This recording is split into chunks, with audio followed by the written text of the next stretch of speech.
This man and his sister are seeing such a massive estate for the first time. As they're trying to count how many rooms the wealthy family's house has, a security guard bows respectfully to them and says he's here to show them the way. The two of them aren't used to this kind of atmosphere. His sister remarks that wealthy families really are different. The father is grateful his eldest daughter came with him, even though she's a psychologist. The profession is still pretty respectable. He just regrets that his daughter didn't wear her white coat. At least that would have made them look more impressive. His sister tells him to be realistic. A doctor's coat doesn't mean anything here. After walking for a bit, they run into the son-in-law and daughter. 오랜만이에요, 제발.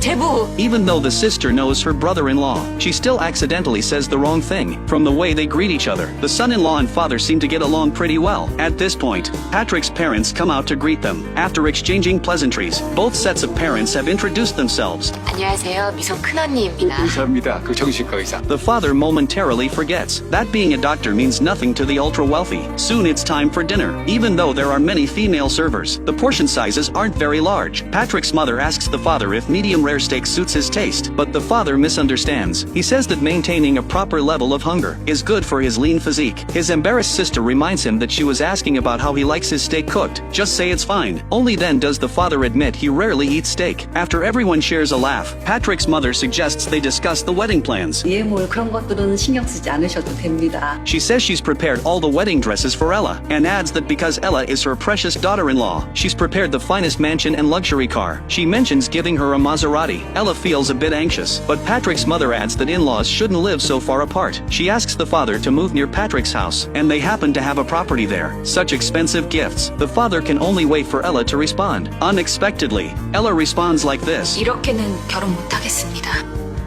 This woman buys dowry gifts and luxury cars for her daughter-in-law. She even wants to give a nearby villa to Ella's family to live in. Too many gifts make Ella's family feel uncomfortable. After thinking it over for a long time, Ella decides to speak her mind. She's very grateful to her mother-in-law, but these gifts are too expensive, and Ella can't accept them. The rejected lady feels quite embarrassed. Patrick steps in to explain at just the right time. Too many demands or too much kindness can both be burdens. The lady apologizes for making decisions on her own. Both families breathe a sigh of relief. The countdown to their wedding begins. Patrick makes bold marks on the calendar, thinking about waking up to see Ella every day from now on. Patrick can't help but smile. Excited, Patrick brings Ella back to that dinnerware store again. Today they must buy the newlywed dinnerware set they've long wanted. Hearing the words newlywed set, Ella rolls her eyes. Patrick originally had no interest in kitchenware to make perfect breakfast for Ella. He even asks for Ella's opinion on the style of cookware, but he finds Ella taking a work call nearby. Patrick complains that Ella doesn't care about the wedding. Ella admits her mistake. She promises to be more attentive from now on. Patrick is torn about Ella's wedding dress choices. He imagines how Ella would look trying them on.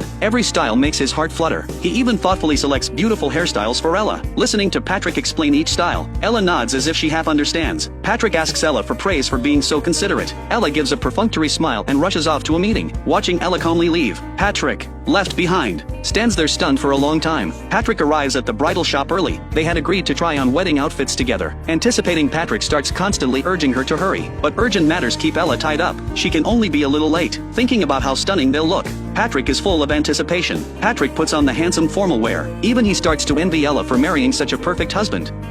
축하해.